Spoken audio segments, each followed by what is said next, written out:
بہت سارے لوگ ایسے ہیں کہ جو مطلب سمجھنا چاہتے ہیں، تو میں ان کو بتاؤں کہ صدقہ نکالا کرو، اور سرکار صلی اللہ علیہ وسلم کا فرمان سنو۔ سرکار فرماتے ہیں صدقہ نکالنے سے مال کم نہیں ہوتا اور معاف کرنے سے عزت کم نہیں ہوتی۔ اب سنیے صدقے کی فضیلت۔ آقا کریم صلی اللہ علیہ وسلم نے فرمایا صدقہ گناہ کو اس طرح مٹا دیتا ہے جس طرح پانی آگ کو، جس طرح پانی آگ کو بجھا دیتی ہے نا، ایسے صدقہ گناہوں کو مٹا دیتا ہے۔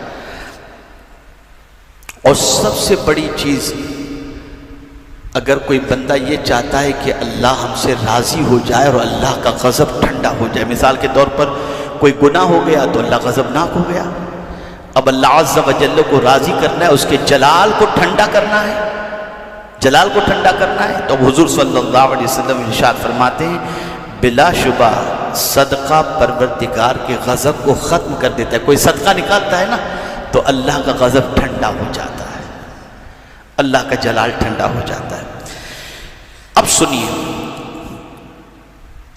حضرت ابن عبداللہ بیان کرتے ہیں کہ مجھے رسول اللہ صلی اللہ علیہ وسلم کے صحابہ میں سے کسی نے بتایا کہ اس نے رسول اللہ صلی اللہ علیہ وسلم کو فرماتے ہوئے سنا، انہوں نے رسول اللہ صلی اللہ علیہ وسلم کو فرماتے ہوئے سنا بلا شبہ روز قیامت مومن پر اس کا صدقہ سایہ کرے گا، سایہ کرے گا۔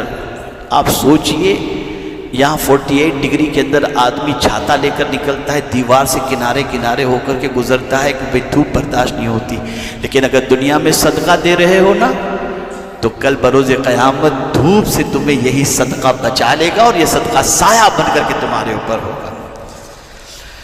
اس کے ساتھ ساتھ اور ایک عمل جو قبر میں کام آئے گا، صلہ رحمی، رشتہ داروں سے اچھا سلوک۔ آقا کریم صلی اللہ تعالی علیہ وسلم نے ارشاد فرمایا کہ جو شخص یہ چاہتا ہو کہ اللہ اس کے رزق میں برکت اور عمر میں برکت عطا فرمائے، وہ رشتہ داروں کے ساتھ اچھا سلوک کرے۔ اور آقا کریم صلی اللہ علیہ وسلم نے رشتہ توڑنے والوں کے بارے میں فرمایا لا يدخل الجنت قاطع، قطع رحمی کرنے والا جنت میں داخل نہ ہوگا، یعنی رشتہ توڑنے والا جنت میں داخل نہیں ہو سکتا۔ ایک چپتی ہوئی بات عرض کر دوں، اپنے بنائے ہوئے رشتوں کا تو خیال کرتے ہیں، آپ نے دوست بنایا تو اس کا خیال کرتے ہو، لیکن قدرت نے جو رشتے بنائے ذرا اس کا بھی خیال کیا کرو۔ اسی کے ساتھ ساتھ لوگوں کے ساتھ نیکیاں اور احسانات، جس کسی نے لوگوں کے ساتھ نیکیاں کی، ان کے ساتھ احسانات کیے، یہ بھی کل بروز قیامت کام آئیں گے۔ اور اسی کے ساتھ ساتھ قرآن مقدس کی تلاوت۔ اب اس کو بس یہ آخری بات عرض کرتا ہوں، اور بھی بہت ساری چیزیں ہیں لیکن اتنی سی بھی یاد رہ گئیں، اور اس پر اگر عمل کر لیے تو بہت بڑی سعادت ہوگی۔ سیدنا ابو ہریرہ رضی اللہ تعالیٰ عنہ بیان کرتے ہیں کہ رسول اللہ صلی اللہ علیہ وسلم نے فرمایا آدمی کو قبر میں دفن کرنے کے بعد جب اس کے سر کی طرف سے عذاب آتا ہے تو تلاوت قرآن اسے دور کر دیتی ہے، جب سامنے سے آتا ہے تو صدقہ و خیرات دور کر دیتے ہیں، اور جب اس کے پاؤں کی طرف سے آتا ہے تو مسجد کی طرف چل کر جانا اسے دور کر دیتا ہے، یعنی عذاب دینے والے فرشتوں کو دور کیا جاتا ہے۔ تو ایک روایت نماز کے بارے میں سر کی طرف سے، ایک روایت قرآن شریف کے بارے میں۔ اب یہاں پر میں آپ کو بتاؤں، آقا کریم صلی اللہ علیہ وسلم نے فرمایا چند خوش نصیب ایسے ہیں جن سے قبر میں سوال ہی نہیں ہوگا۔ ان میں سے ایک خوش نصیب وہ ہے جو روزانہ رات کو سورہ ملک کی تلاوت کرتا ہوگا۔ میرے پیارے آقا صلی اللہ تعالی علیہ وسلم کے پیارے دیوانوں، قرآن مقدس کی تلاوت کے بارے میں آقا کریم صلی اللہ علیہ وسلم کا ارشاد سماعت فرمائے بلا شبہ لوگوں میں سے کچھ لوگ اللہ کے اپنے مقرب ہیں۔ صحابہ کرام علیہم الرضوان نے عرض کیا یا رسول اللہ صلی اللہ علیہ وسلم وہ کون لوگ ہیں جو اللہ کے قریبی ہیں؟ تو آقا کریم صلی اللہ علیہ وسلم نے فرمایا قرآن کی تلاوت کرنے والے جو اللہ کے اپنے اور اس کے خاص. اللہ اکبر اللہ اکبر. جب کوئی قرآن کی تلاوت کرتا ہے تو وہ اللہ کا خاص بندہ بن جایا کرتا ہے, خاص بندہ بن جایا کرتا ہے. اور جب اللہ کا کوئی خاص بندہ بن جائے تو کیا کہنا, کیا کہنا. ایک ضمیر کو جھنجھوڑنے والی بات کروں, اتنا بڑا مجمع ہے, کتنوں کو قرآن پڑھنا آتا ہے, کتنوں نے قرآن سیکھنے کی کوشش کی؟ نہیں. ابھی بھی میں دیکھتا ہوں کچھ صاحب ایسے ابھی بھی مجمع میں مجھے نظر آ رہے ہیں کہ جن کی نظر کبھی ادھر ہوتی ہے, کبھی بازو میں بیٹھے ہوئے دوست کے ساتھ بات چیت پر ہوتی ہے, اور کبھی کبھی ہم دیکھتے ہیں ٹوٹتا ہے جس کی کوئی انتہا نہیں.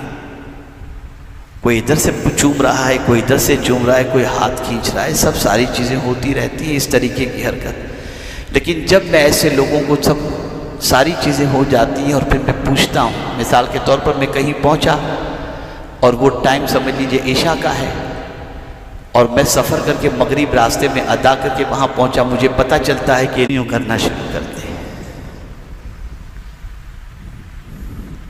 نہیں پوچھا جائے گا قیامت کے دن کہ فلاں مولانا کے احترام میں تم اتنی دیر کھڑے کیوں نہیں رہے تھے. یہ پوچھا جائے گا نماز پڑھے تھے کہ نہیں پڑھے تھے. اور کچھ لوگ واٹس ایپ پر اتنا وقت ضائع کرتے ہیں کہ قرآن سیکھنے کی کوشش نہیں کرتے.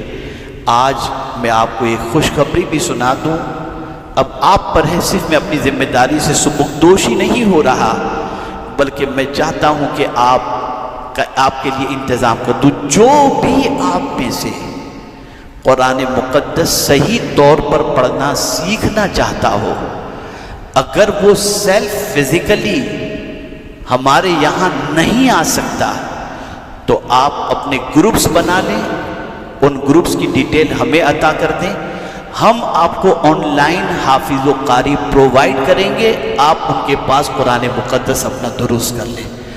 اور نہیں سیکھے, آپ نہیں سیکھے قرآن, تو پھر آپ نے مال تو کما لیا, قبر کا کوئی انتظام آپ نے نہیں کیا. میرے پیارے آقا صلی اللہ تعالی علیہ وسلم کے پیارے دیوانوں, اسی کے ساتھ جمعہ کی رات کو جو بندہ انتقال کر جاتا ہے یا یوم جمعہ کو, تو آقا کریم صلی اللہ علیہ وسلم نے ارشاد فرمایا, جو مسلمان جمعہ کے دن یا جمعہ کی رات فوت ہو, اللہ تعالیٰ اسے فتنہ قبر سے محفوظ رکھتا ہے, اسے قبر میں کوئی سوال نہیں ہوگا. یہ چند باتیں تھیں جو میں نے آپ کی سماعتوں کے حوالے کی.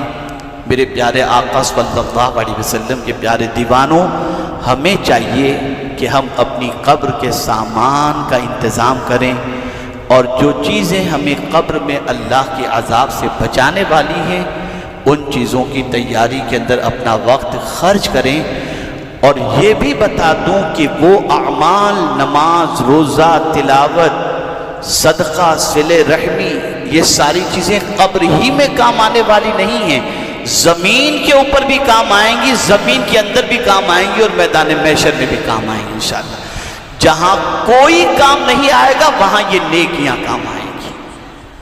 اللہ تعالیٰ آقا کریم رؤوف الرحیم علیہ التحیۃ والتسلیم کے صدقہ و طفیل مجھے, آپ کو, سب کو فتنہ قبر سے محفوظ رکھے, عذاب قبر سے محفوظ رکھے, اور پروردگار ہم سب کا خاتمہ ایمان پر فرمائے.